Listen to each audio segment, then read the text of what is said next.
सरकारी कर्मचारियों के लिए 10 साल में एक बार पे कमीशन बढ़ता है और कई सालों के बाद उनकी तनख्वाहें बढ़ती, वेतन भत्ते बढ़ते हैं।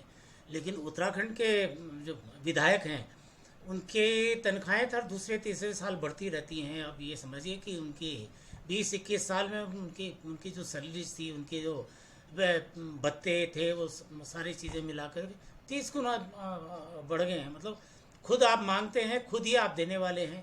ये हो गया कि खुद ही जज भी हैं, खुद भी पुलिस भी हैं और खुद ही वकील भी हैं, सब कुछ ये होगा। ये चरित्र हमारे उत्तराखंड के जनप्रतिनिधियों का है। उन पर क्योंकि उनको जो वोट मिलनी है, उनके चरित्र को, उनका जो करनी और उनकी कथनी है या उनका आचार व्यवहार पर तो मिलता नहीं है। उनको जात के नाम पर वोट पड़ता है, उनको धर्म के नाम पर वोट पड़ता है, उनको मुस्लिम यूनिवर्सिटी के नाम पर वोट पड़ता है, उनको कॉमन सिविल कोड के नाम पर वोट पड़ता है, उनको धार्मिक स्थलों के नाम पर उनको वोट पड़ता है। तो वो स्थिति है, लूटे जाओ, ये स्थिति तो इनकी है। और एक तरफ तो आप सैलरी बढ़ा रहे हैं, दूसरी बात नियम ये है कि कम से कम विधानसभा का सत्र एक साल में कम से कम 60 दिन होने चाहिए। लेकिन उत्तराखंड में कितने होते हैं?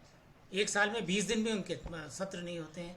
मतलब आपको उत्तराखंड की विधानसभा किसी भी प्रदेश की सर्वोच्च पंचायत होती है, वहाँ न केवल प्रदेश के वर्तमान लेकिन भविष्य पर भी उस पर चर्चा होती है। उनके आम आदमी की, प्रदेशवासियों की समस्याओं पर चर्चा होती है, उनकी दिक्कतों, उनके विकास पर चर्चा होती है, देश के सामने जो चुनौतियां हैं उस पर चर्चा होती है। लेकिन चर्चा करने के लिए आपका समय नहीं है। रोज़ का भत्ता है, मतलब आपको उसका भत्ता भी है, आपको निर्वाचन क्षेत्र का भी भत्ता है, रोज़ का भत्ता है, भत्ते ही भत्ते, भत्ते ही भत्ते।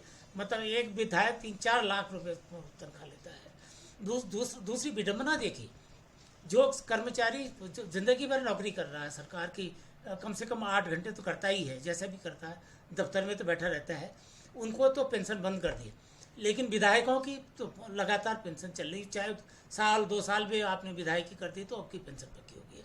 और वही नहीं, तो आप जितने बार जीतेंगे उतनी बार आपकी पेंशन। मतलब ये तो दिस इज टू मच, हद होगी। मतलब कम से कम आपका जो हमारे रहनुमा है, जो नेता होते हैं, वो समाज की अगुवाई करते हैं, उनका जो आचरण होता है वो तो अनुकरणीय होना चाहिए।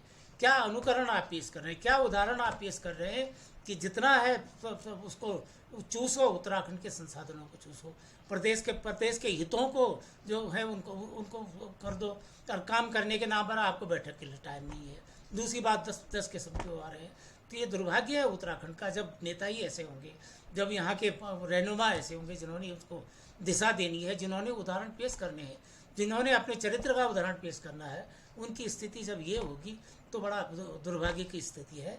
और मेरे ख्याल से इनकी तनख्वाहें तो एकदम बंद। तो जितने दिन आप विधायक रहते हैं विधानसभा में, तो केवल उनके अलावा कुछ नहीं होना चाहिए। एक यही नहीं, एक और तरीका निकाल दिया, ये निकाल दिया जैसे आप रेलवे कूपन, या रेलवे कूपन अगर नहीं लेते हैं आप, कम से कम 1.5-2 लाख रुपए महीने ऐसे ही ले लो, पेट्रोल के लिए ले लो।